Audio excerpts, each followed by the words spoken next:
Hey chess friends, welcome to my new chess channel.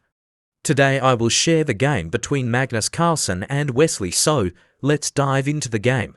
Magnus started with e4, Wesley defeated c5, Sicilian defense. Knight f3, d6, d4, takes, knight takes d4.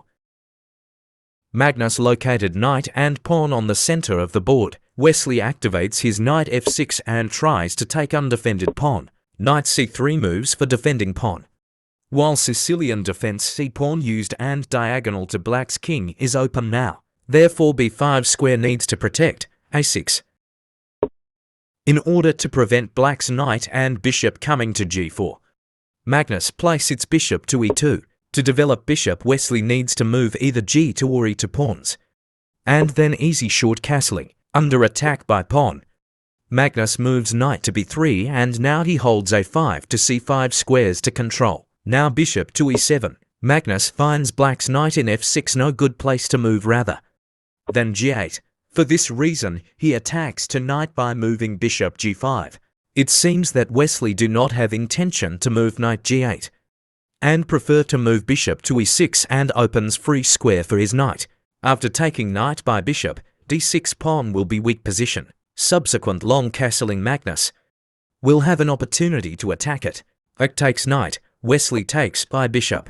And now strategy will works queen to d3 to prepare long castling. Wesley feels this threat and to develop, he moves knight to c6.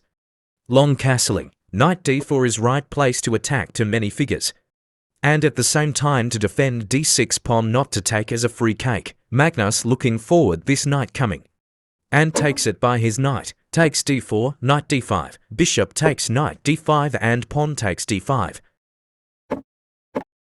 The structure of Magnus's pawns and his harmony with the pieces set the stage for the game to end in his favor. Magnus controls the red cells in the center.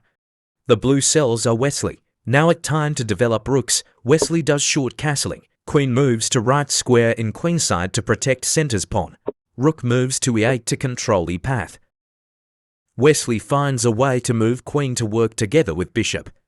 To attack to b2 pawn, in order to attack d4 pawn has to move forward to d3. Magnus is a smart one and he feels this threat to protect he.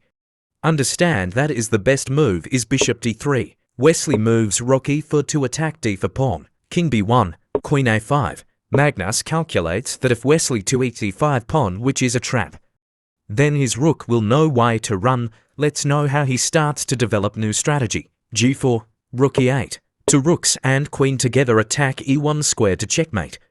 But firstly Wesley wants to take free d5 pawn. Continuing to his strategy Magnus plays h4. Queen takes d5. Now it is time to trade queens. a3, h6, f4, g6. If Magnus plays b4, rook in d5 will be trapped. There we go. b4, b5. Magnus offers let's trade our rooks. And Wesley moves his rook to e3. Now to trade pawns and chase back the bishop. Bishop e4 is last move of Magnus and rook trapped by bishop. And Wesley resigned. Let's show you the best variations if Wesley will continue to the game up to checkmate.